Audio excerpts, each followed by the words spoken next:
Olha, aquela tragédia daquela menina, aquela Vitória, a polícia continua investigando a morte da adolescente indefesa Vitória. Ela foi encontrada morta depois de ter desaparecido ao sair do trabalho em Cajamar, que fica no estado de São Paulo, próximo ali à cidade de São Paulo. Um crime com muitas camadas que precisam ainda ser investigadas.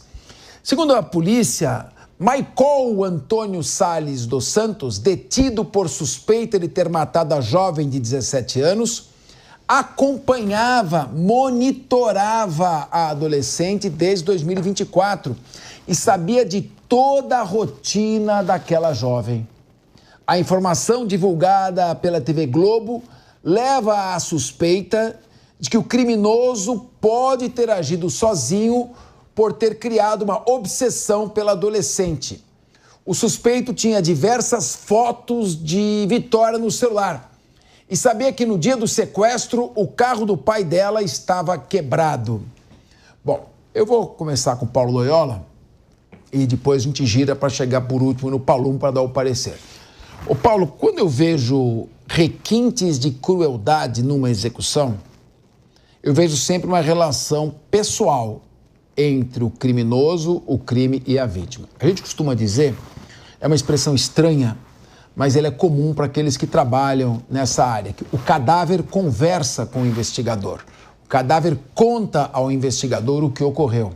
Então, lesões sediadas na parte genital mostram crimes passionais. Excessivo número de pontaços, ferimentos à faca, mostram também uma reação desproporcional. Agora, decapitar, impor sofrimento, impingir sofrimento muito acima da capacidade de suportar no ser humano, isso para mim tem cheiro de crime organizado. Eu não sei, tá fedendo que isso aqui tem, além do crime passional, tem alguma coisa a mais. Mas é só um palpite. O que você acompanhou até agora, Paulo, disso aqui? Como você vê esse tipo de situação, uma tragédia de uma jovem, uma menina, ainda começando sua vida, 17 anos? Tragédia completa, absurdo, desvalorização completa da vida humana. Acho que isso fala muito, não só sobre o caso em si, mas sobre como a gente vem lidando com a violência no nosso dia a dia e naturalizando isso de uma maneira que está levando a gente para um buraco social completamente absurdo. Eu tenho para mim, Capês e demais colegas, que esse tipo de crime precisa ser combatido com a máxima urgência, com a máxima eficácia, com a máxima pena, para que haja noção das consequências. Eu tendo a discordar dos colegas em muitas coisas, mas uma coisa que a gente de fato vê é que, principalmente para esse tipo de crime, ou para crimes que envolvam essas questões mais desumanas, vamos dizer assim, precisa punir com o máximo rigor da lei, precisa endurecer a lei, precisa dar o exemplo para que esse tipo de coisa não aconteça. E reforço o meu ponto. O que resolve esse tipo de questão e o que resolveu o tipo de questão relacionado a essa menina é inteligência, é investimento, é capacitação, é tecnologia que está por trás da resolução de crimes. O Brasil, já falei isso algumas vezes aqui nesse programa, é um país que resolve pouquíssimos crimes comparados a outros países mais desenvolvidos. Essa é uma questão que a gente precisa olhar com muita tranquilidade, sem ideologia, sem ficar tentando capitalizar politicamente isso. A gente sabe que sim, se você consegue investir mais em tecnologia, se você consegue investir mais em capacitação, se você pode investir, inclusive, para que os policiais tenham salários melhores e condições melhores de trabalho, para que tenha um quadro mais amplo. A gente tem hoje, inclusive, isso é um dado nacional, mas que se repete aqui em São Paulo, a gente tem menos policiais do que a gente tinha Correto, delegado? Perfeito. Paulo, temos menos policiais. Você tinha 92 mil policiais no início da década de 90. Hoje acho que tem uns 92 mil policiais militares, né? E 130 mil no total. Hoje eu não sei quanto tem, Paulo. Não, o déficit é gigantesco na Polícia Civil, passa de 10 mil. E hoje em dia tem um detalhe, hein? Ninguém mais quer ser policial. Antigamente, se abria concurso para a Polícia Militar só no estado de São Paulo, era mais de 100 mil. Só para pontuar, pode prosseguir. Exato. Bem, sou carioca, né? No Rio de Janeiro, o salário inicial de um policial militar está menos de R$4 mil. Como é que o cara vai para a rua se expor nesse tipo de situação? Ficar ali com o carro parado na Avenida Brasil toda madrugada, sabe? É impossível.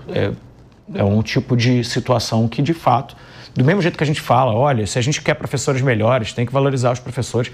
Se a gente quer profissionais melhores na segurança pública, precisa capacitar, precisa desenvolver, precisa valorizar, não tem nenhuma dúvida disso. Agora, e precisa trabalhar mais com inteligência. Esse é meu ponto. Investimento em tecnologia, investimento em capacitação, investimento em inteligência, para que a gente consiga, sim, avançar na segurança pública no Brasil. Alguns dados vêm melhorando em nível nacional, ainda não no ritmo que a gente deseja, por óbvio, mas a gente tem uma situação no Brasil hoje, não consigo afirmar se esse crime ou outros crimes estão ligados diretamente à questão do crime organizado. Agora, o Brasil está num caminho muito complicado de relação entre o poder financeiro, entre o poder político e esses poderes paralelos. O que a gente viu no Rio de Janeiro, que vocês falaram aqui da situação, desculpa, não vou lembrar exatamente quem foi que falou da situação do Complexo de Israel, aquela ordem estava dada há 15 meses e foi paralisada por políticos do Rio de Janeiro, que todo mundo sabe quem é, que se você der um Google, você vai ver quem é. Então, assim, outro dia eu defendi aqui no ar que, no caso específico do Rio de Janeiro, não vejo outra solução que não seja uma intervenção na Polícia Carioca. E não é aquela intervenção que o Temer fez em 18, não, que de fato não resolveu nada. Ali é zerar e recomeçar. Tem um ponto onde, do meu ponto de vista, que é de não retorno em relação a quão conectados estão os poderes paralelos e a segurança pública e a política, no caso do Rio de Janeiro, e o que a gente vê em vários outros estados é, infelizmente, a mesma situação. Muito bem. Eu concordo com o Paulo Loyola. Ricardo Rous. Rodolfo Maris. Ricardo Rous, o que você conta para nós desse caso da Vitória? Parece, a princípio, era um crime passional, tinha uma relação homossexual do namorado com o ex-namorado, foi morta por ciúmes. Depois surgiu uma versão de que ela teria ameaçado delatar um dos integrantes por ser membro do PCC. O que te chama a atenção mais nesse caso? Além, é claro, do fato da menina estar aí andando sozinha, sem nenhuma proteção na rua, a ponto de estar dentro de um ônibus e ainda ser sequestrada no ponto de ônibus. Queria ouvir você. Capês, o crime contra a menina Vitória é um crime brutal, um crime que está chocando toda a sociedade por toda a visibilidade que o crime está ganhando. Eu acho que tem muita coisa que ainda deve aparecer. Concordo com o Paulo no que diz respeito à necessidade de termos mais inteligência, cada vez mais inteligência, para que as polícias possam trabalhar melhor, polícia científica, polícia civil, para poder investigar essas questões, porque o pescoço foi cortado, gente, é algo brutal. E também, assim como foi dito por você, Capês, não me parece só passionalidade ali, porque tem uma série de características, eu acho que tem algum envolvimento, e de novo, é só um palpite, é só uma opinião de quem está acompanhando as coisas apenas pelos jornais e pelas informações que vão saindo na imprensa, mas para mim o grau de brutalidade tem algum recado do crime organizado para alguém, e é aí que eu acho que a gente tem que se aprofundar, que as investigações têm que se aprofundar para trazer mais informações para a gente poder realmente tentar juntar as peças desse quebra-cabeça e chegar a alguma coisa. É um crime brutal que a nossa sociedade exige que seja esclarecido e que seja punido da forma mais rígida possível. Olha, eu lembro o caso da Liana Friedenbach. Foi em 2005 esse crime. E essa menina estudou no Colégio São Luís, onde eu estudei. Só que ela foi transferida para o noturno. E lá, que é gratuito, é uma escola... E os pais não estão acompanhando muito o que estava acontecendo com ela, infelizmente. Às vezes acontece, não estou culpando ninguém, a gente perde às vezes o controle. E ali uma situação, uma tragédia. Foram acampar em Francisco Morato e aconteceu toda aquela tragédia que é o Champinha, que Está até hoje em medida provisória, um psicopata. Queria ouvir você, o que você conta sobre esse crime? Que dor dos pais? Acho que não há uma dor maior do que essa, né? Pois é, Capês, mas eu queria trazer aqui luz a uma questão que está me parecendo um pouco confusa, da parte até daqueles que estão conduzindo a investigação. Quando surgiu essa primeira hipótese de que o crime havia sido cometido pelo atual namorado do ex-namorado da menina Vitória, né?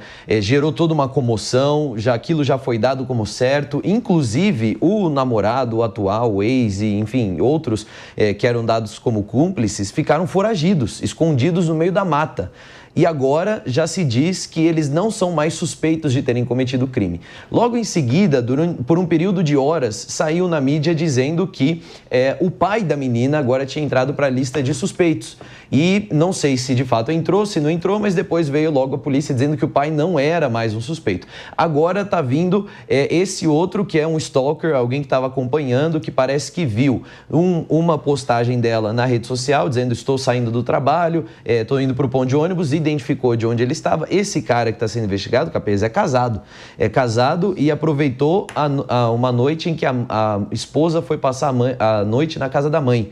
Então estava sozinho, foi para lá, agora se encontrou material genético dentro do carro. Então tem toda uma questão aí que está me parecendo um pouco espetacularizada demais. Ou seja, nós já estamos na terceira grande hipótese. Essas hipóteses mexem com a vida de outras pessoas também, apesar da dor e etc. Eu tenho certeza que a polícia está fazendo o melhor para poder fazer essa investigação, mas me preocupa esses vazamentos dessas hipóteses que envolvem vidas de terceiros. E será que esse agora é de fato um stalker? Porque o que tem são fotos de facas ou coisas do tipo, mas não necessariamente uma ameaça ou fotos até da própria vítima, pelo que me parece. Posso estar errado aqui. Então, quais são as conexões que estão acontecendo aí para poder chegar nesse nível? Porque até informações mais pessoais desse suspeito foram divulgadas. Então, a nossa expectativa é que o culpado seja punido. E se foi facção, se não foi facção, se foi crime passional, se foi o ex-namorado, o atual namorado, enfim, o que for. Que seja resolvido de uma vez por todas, para que seja os estímulos para que pessoas cometam crimes assim sejam completamente cessados. Muito bem.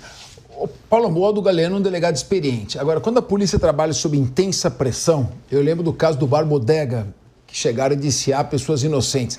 Você acha que essa pressão e exigência da opinião pública de respostas rápidas atrapalham uma investigação científica?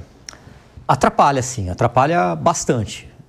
A princípio, né, saiu uma notícia, não sei se vinculada pela polícia ou pela imprensa, de que o pai seria um dos averiguados suspeito porque ele não demonstrou emoção, porque ele falou uma coisa e depois não se lembrou de ter falado outra. Olha, a gente tem que entender que um pai que perde uma filha, ele está em emoções afloradas, está com as emoções afloradas. Já tinha perdido um filho. E às vezes, quando você passa por um luto, suas lágrimas secam mesmo. Aí questionaram ele por que ele ligou 10, 20 vezes para a filha. Ué, eu tenho uma filha de 19 anos. Exato. Se minha filha não cumprir a rotina, eu vou ligar 1000 vezes para ela e vou atrás dela até achar. É assim que funciona um pai. Então, isso aí foi um equívoco, não sei de quem foi.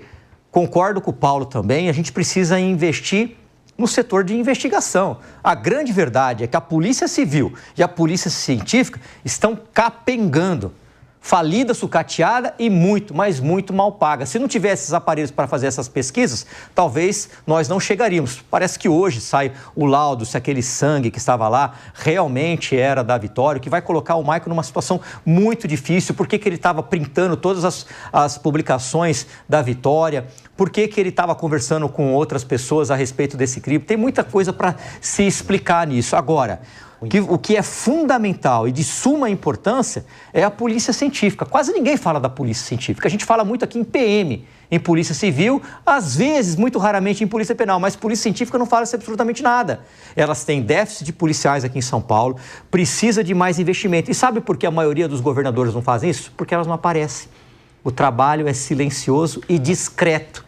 Então, muitos governadores preferem enfiar 10 viaturas com 2 policiais numa avenida para a população se sentir segura, só que quando a viatura vira à direita, o bandido rouba à esquerda, se esquece de quem faz a investigação. Aqui em São Paulo as delegacias estão fechadas à noite, então se você for roubada nos Jardins, por exemplo, nos Jardins não, mas se você for roubado ali na região de Perdizes, a delegacia está fechada. Se você for roubado na Lapa, o 7º DP está fechado, não tem delegacia à noite, final de semana e feriado. Sorocaba, a delegacia foi furtada. Sabe por quê? Porque não tem policiais.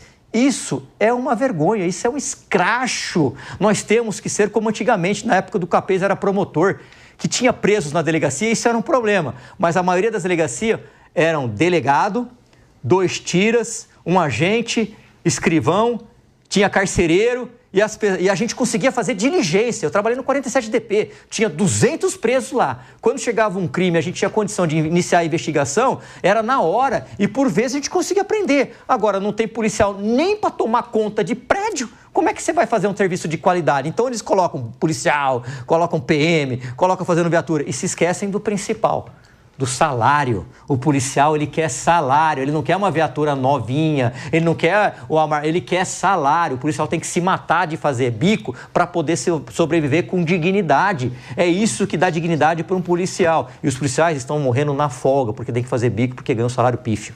Muito bem. 47DP, se não me falha a memória, Capão Redondo, lá no Fundão da Sul, não? 47 é o Capão Redondo. Capão Redondo, Fundão da Sul, tem lá o Jardim Ângelo. Estrada de Itapecerica. Lá é barra para trabalhar no Júlio de Santo Amaro.